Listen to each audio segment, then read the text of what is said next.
Vēlreiz ieskatīsimies Google diskā. Redzam, ka tajā ir parādījušies 2 jauni faili. Viens no tiem saucas radošums nodarbībās, un tas ir mūsu aptaujas veidlapas forma rediģēšanas režīmā, un otrs saucās radošums nodarbībās, un tā jau ir tabula, kurā tiks apkopoti aptaujas rezultāti. Ja gadījumā jums neparādās formai šis otrais fails ar aptaujas rezultātiem, tas nozīmē, ka jūs aizmirsāt pieprasīt, lai tāds tiek izveidots. Atcerēsimies, kā to darījām. Uzklikšķinam uz formas rediģēšanas režīmā. Tā ir mums jau pazīstama.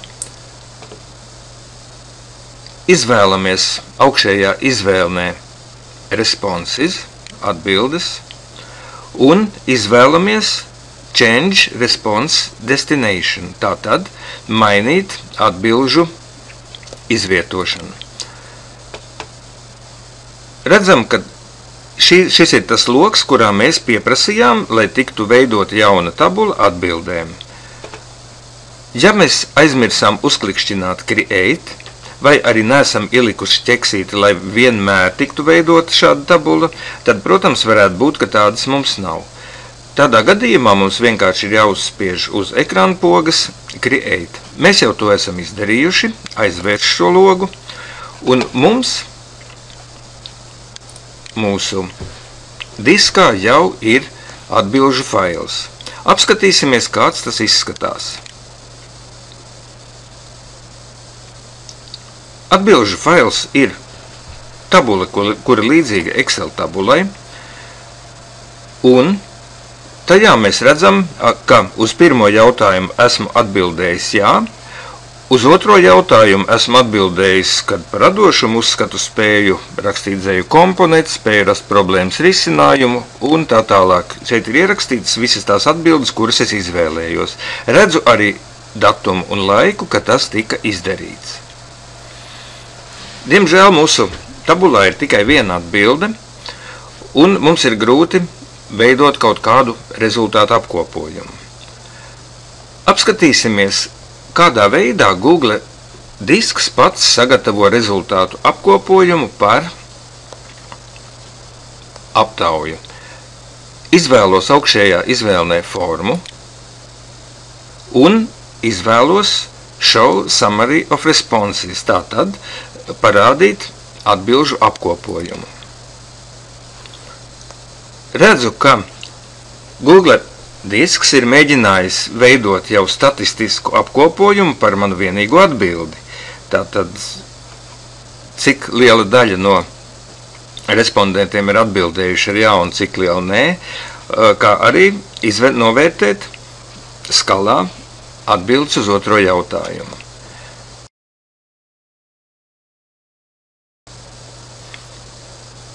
Lai parādītu, kādā veidā izskatās apkopotās atbildes, paskatīsimies kādu aptauju, kas ir savulaik jau veikta.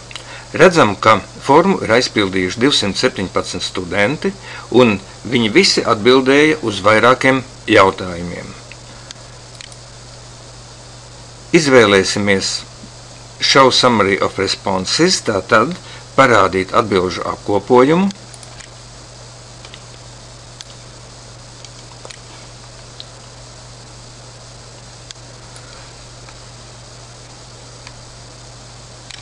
Un redzēsim Google diska sagatavoto atskaiti par aptauju. Tajās vietās, kur studenti ierakstīja tikai tekstu, nav iespējama kaut kāda rezultāta apkopošana, bet tādās vietās, kur ir iespējams skaitliska atbilžu izvērtēšana, redzam, ka Google dokumenti ir sagatavojusi skaistas tabulas un diagrammas, kuras atļauj salīdzināt, cik daudz studenti ir izvēlējušies dažādas atbildes. Vērtīgi, ka datu analīzes beigās Google disks piedāvā arī atskaiti par to, kāda ir bijusi respondentu aktivitāte. Mēs varam redzēt laika skalā, cik atbildes, kurā laikā ir snieguši respondenti.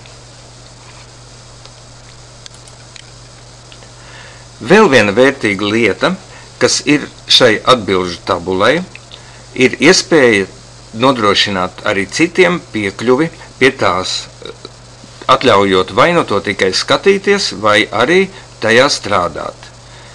Tātad to sauc par koplietošanu. Mēs izvēlamies podziņu Share, un tajā logā, kas atveras, redzam, ka es esmu īpašnieks šai tabulai, un savai otrai e-pasta adresē arī pats sev es esmu atļāvis to rediģēt. Bet es varu ļaut arī citiem piekļūt šai tabulai.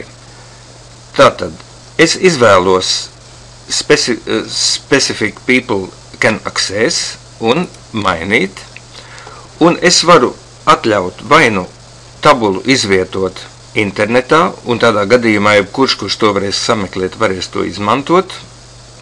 Es varu atļaut piekļūt tikai tiem, kuri zina tās interneta adresi, bet viņu nebūs iespējams sameklēt ar interneta meklētājiem, vai es arī varu norādīt atsevišķu cilvēku e-pasta adreses, kuri varēs piekļūt šai tabulai. Es izvēlos pēdējo un varu pievienot vēl citus cilvēkus, ierakstot šeit e-pasta adreses, un varu arī norādīt, ko viņi drīkst darīt šajā tabulā. Tātad, es varu mainīt arī īpašnieku, ja es pats esmu īpašnieks, es varu atļaut rediģēt, es varu atļaut pievienot komentārus, un es varu atļaut tikai skatīties.